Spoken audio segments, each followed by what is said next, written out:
The wind swept fiercely across the open plains, stirring up clouds of dust as the sun dipped low on the horizon.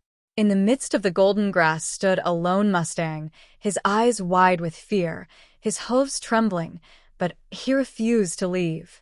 Beneath him, struggling to breathe, lay another horse, his brother. People passing by in their trucks had seen something strange from the road, a wild horse blocking traffic, pacing back and forth, neighing loudly as if begging for someone to stop. Most drivers honked or tried to go around.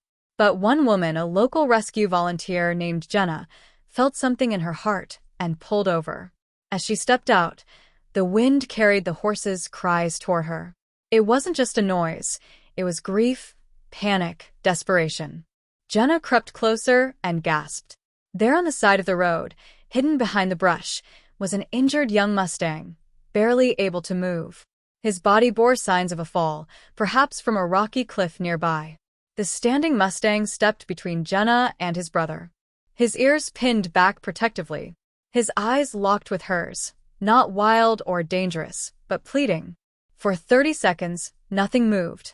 Just the sound of the wind and the soft wheezing of the injured mustang. Then Jenna whispered, "It's okay. I'm here to help." The standing horse didn't move, but he didn't attack either.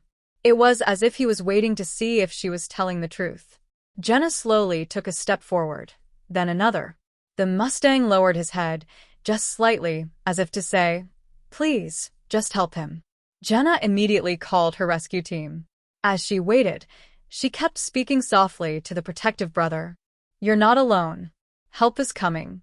You're so brave." Within minutes, 2 more volunteers arrived. One of them, Mark, carried a tranquilizer in case the horses panicked. But Jenna shook her head. "Don't use it yet. Look at him, he trusts us." The standing mustang never left his brother's side. When the team approached with a blanket and stretcher, he backed up just enough to give them space, but stayed close, watching their every move. The injured horse let out a weak snort, and the brother gently nuzzled his head, staying connected.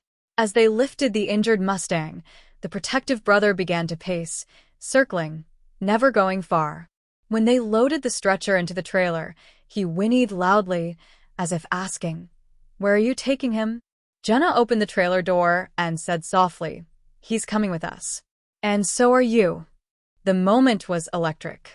The mustang looked from the trailer to Jenna, then back to his brother. And then, without needing to be led, he stepped forward and walked into the trailer.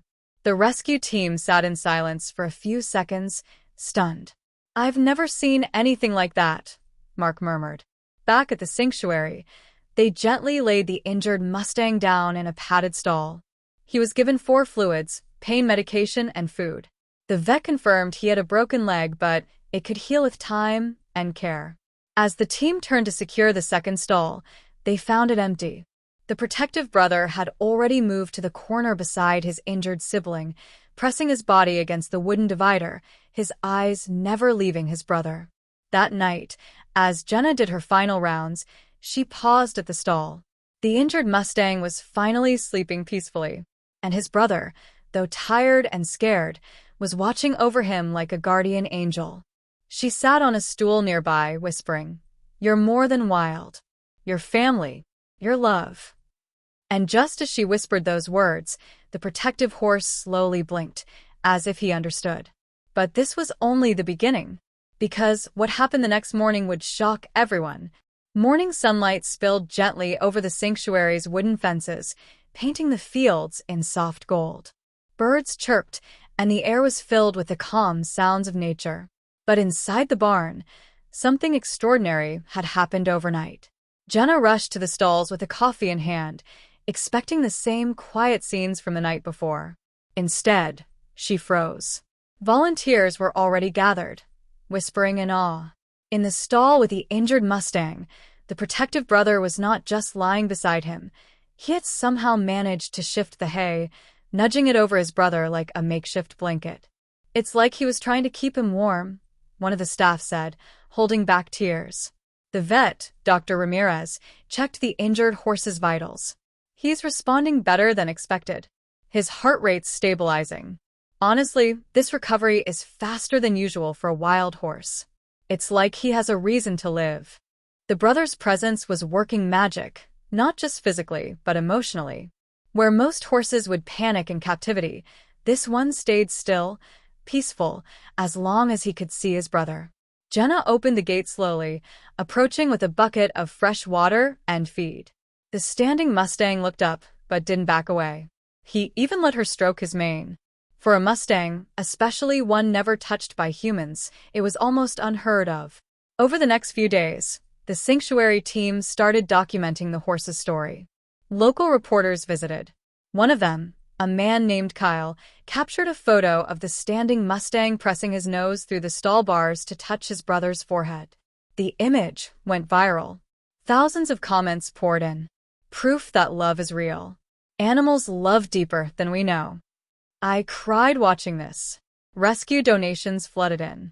Food, medical supplies, even blankets and custom braces for the injured horse. But most importantly, letters. Dozens of handwritten notes from children and adults alike, thanking the sanctuary for showing a story the world needed to see. One night, as Jenna sat in the office replying to emails, a call came through. It was from an old rancher in Nevada. I think I saw these two horses before. They were part of a herd I used to watch over near the salt flats. The bigger one always guarded the smaller one. The herd called him Thunder, and the little one? We called him Echo. The name stuck. From that day forward, Thunder and Echo became symbols of brotherhood and devotion. Thunder began to trust the sanctuary staff more each day, even allowing a halter and short walks outside. But he never stayed out long. He always returned quickly to Echo's side. Echo, meanwhile, was healing. Slowly. His leg was kept in a splint, and every day the vet would adjust it, checking for signs of movement. Then came the day that brought the team to tears again. Jenna opened Echo's stall to clean when she noticed Thunder standing outside, unusually alert. Echo had managed to put weight on his leg. Wobbly, shaky, but he stood, and he looked straight at Thunder.